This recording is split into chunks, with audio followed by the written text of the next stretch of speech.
खरं तर आज मला पारायण करण्यासाठी सामूहिक पारायण जिथे होते आमच्या इथं मुरारी नगर स्वामी समर्थ केंद्रात मी आजपासून पारायणाला जाणार होती. परंतु नेमकी माझ्या मुलाची CETची एक्झाम आहे आणि ती नेमकी शनिवारीच आहे. त्याच्यामुळे मला पारायणाला बसून परत 2 दिवसाचा गॅप पडेल तसं करता येत नाही. दुसरं कोणी तिथं पारायण करायला माझ्याशिवाय बसण्यासाठी नाही. त्यामुळे मग मी जाण्याचा निर्णय, पारायणाला बसण्याचा निर्णय मागे घेतला.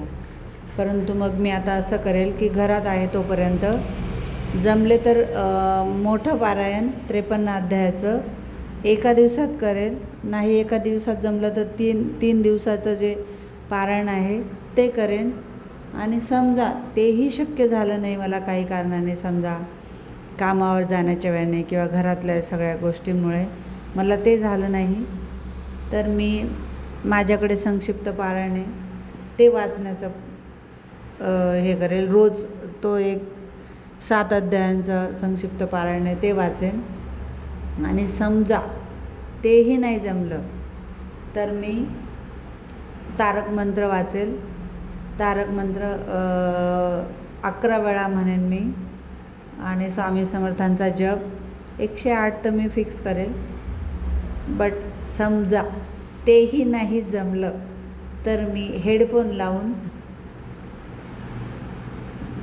मी संक्षिप्त पारायणही ऐकेल, तारक मंत्राच्या 11 माळीसुद्धा ऐकेल आणि श्री स्वामी समर्थांचे 108 माळी तेही ऐकेन. म्हणजे मी स्वामींची सेवा भले ती थोड्यातल्या थोड्या याच्याने का असेना मला करायचीच आहे. तर मला माहीत नाही स्वामींच्या मनात काय आहे नक्की. ह्या पारायणाला मला जाता आलं नाही. खूप दिवसांपासून माझी इच्छा आहे की मी एकदा केंद्रात सामूहिक पारायणाला बसावे. मी दरवेळेस ट्राय करते, तिथे विचारायला जाऊन येते की मला यायचं आहे, मी येणार आहे. तिथले सगळे मला म्हणतात आहे की हो येऊ शकता तुम्ही, आणि ऐन वेळेला काही ना काहीतरी अडचण येते.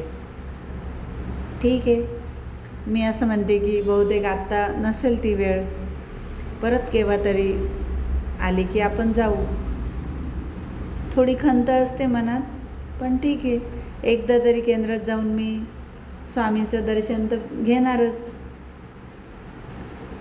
पारायण चालू असताना मला जाता आलं तर तेव्हा जाईन, किंवा कोणत्या तरी एका वेळेच्या आरतीला मी हजर राहीन.